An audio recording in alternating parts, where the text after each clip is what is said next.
We had a very busy weekend. We got the 6 hostages out of Venezuela, as you probably know, and they're very safe right now. They're home with their families, and we appreciate the hard work of a lot of people, including Rick Grinnell. We appreciate the cooperation from Venezuela, and we have some very happy people right now. Nobody thought that was going to happen. So they are home, they're safe, and they're with their families. That was a big one. Secretary of State Rubio is in Panama right now, and we're talking about the Panama Canal. What they've done is terrible. They violated the agreement. They're not allowed to violate the agreement. China's running the Panama Canal. That was not given to China. That was given to Panama foolishly. But they violated the agreement, and we're going to take it back, or something very powerful is going to happen. And as far as other things are concerned, as you know, we had a very busy weekend. We're dealing with Israel. We're dealing with Ukraine and Russia. We have meetings and talks scheduled with various parties, including Ukraine and Russia. And I think those discussions are actually going pretty well. The discussions on the Middle East with Israel and various and sundry other countries are progressing. Bibi Netanyahu is coming on Tuesday, and I think we have some very big meetings scheduled. President, do you feel that Elon Musk is delivering on his promises to you? Do you feel he's doing a good job right now with I do. I think Elon's doing a good job. He's a big cost cutter. Sometimes we won't agree with it and we'll not go where he wants to go, but I think he's doing a great job. He's a smart guy, very smart, and he's very much into cutting the budget of our federal government. Mr. President. You saw some retaliatory tariffs from Canada. Say it? You saw some retaliatory tariffs from Canada. There was a rider in the order. Are you planning to increase the tariffs against Canada? Well, it could happen. If they do anything, we will. Canada's been very abusive of the United States for many years. They don't allow our banks. Did you know that? Canada does not allow banks to go in. If you think about it, that's pretty amazing. If we have a U.S. bank, they don't allow them to go in. Canada's been very tough on oil, on energy. They don't allow our farm products in, essentially. They don't allow a lot of things in, and we allow everything to come in. It's been a one-way street. We subsidize Canada by the tune of about $200 billion a year. And for what? What do we get out of it? We don't get anything out of it. I love the people of Canada. I disagree with the leadership of Canada. And something's going to happen there. But if they want to play the game, I don't mind. We can play the game all they want. Mexico, we've had very good talks with them. And this is retaliatory. This is retaliatory to a certain extent. Millions of people flowed into our country through Mexico and Canada. And we're not going to allow that. And by the way, we have among the lowest numbers we've ever had of people crossing our border, the lowest numbers since my administration. Mr. President, you said, so on Truth Social, you said that you were going to cut aid from South Africa. Will you plan to cut aid across other African nations, and why South Africa? No, it's only South Africa. Terrible things are happening in South Africa. The leadership is doing some terrible things, horrible things. So that's under investigation right now. We'll make a determination.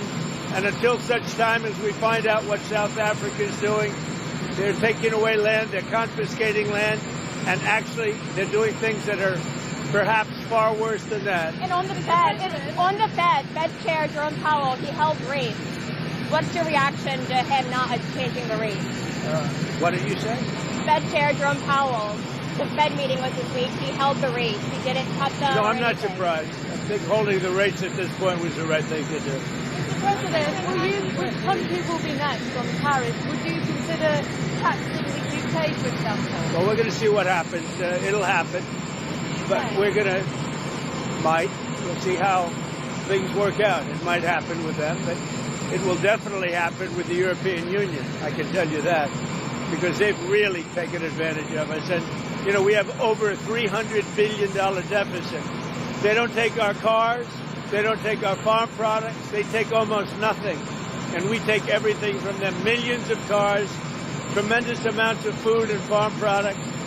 So the UK is way out of line, and we'll see the UK, but European Union is really out of line. UK is out of line, but I'm sure that one, I think that one can be worked out.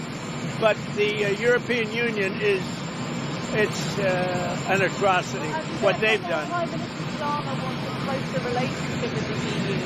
So well, Prime Minister Starmer has been very nice. We've had a couple of meetings. We've had numerous phone calls. We're getting along very well. And we'll see whether or not we can balance out our budget. With the European Union, it's $350 billion deficit. So obviously something's going to take place there. For the European Union, what's the timeline? Am I looking Where? along the line 25%? With who? With who? The EU, how much? I wouldn't say there's a timeline, but it's going to be pretty soon.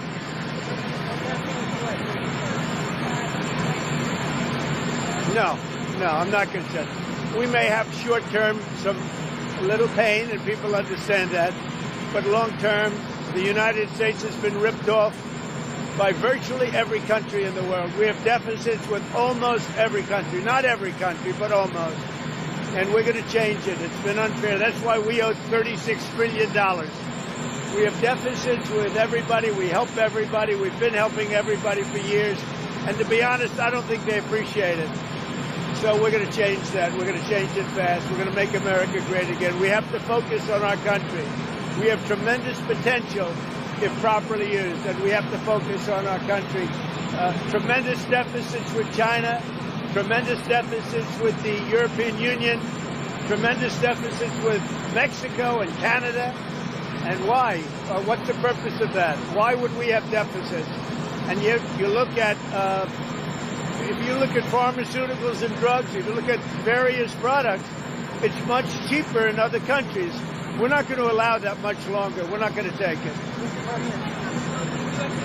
What's going on there? Well, it's been run by a bunch of radical lunatics, and we're getting them out.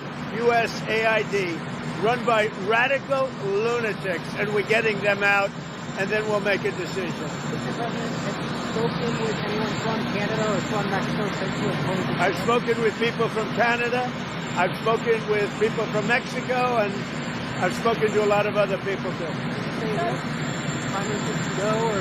I'm speaking with Prime Minister Trudeau tomorrow morning, and I'm also speaking with Mexico tomorrow morning. And I don't expect anything very dramatic. We put tariffs on. They owe us a lot of money, and I'm sure they're going to pay. Would you send troops to say to Panama? About what? Panama, the Canal of Panama. Would you send U.S. troops? I don't think troops will be necessary in Panama. What Panama has done is terrible for national security for this part of the world. And, 70% of the signage on the Panama Canal was written in Chinese. That's not right. It wasn't meant for China. It should have never been made. The deal was a ridiculous deal. We lost 38,000 people building the Panama Canal, one of the great wonders of the world. 38. It was the most expensive project ever built by this country, if you take it forward. The most expensive project ever built. We lost 38,000. And what happens? China owns it all of a sudden? It's not going to happen. We're not going to let that happen. We have national security concerns, and they wouldn't let it happen either. Mr. President, what does Canada and Mexico need to do for you to lift the tariffs? What specifically do you want? They'd have to balance out their trade, number one. They've got to stop people from pouring into our country, and we've stopped it. They haven't stopped it. We've stopped it.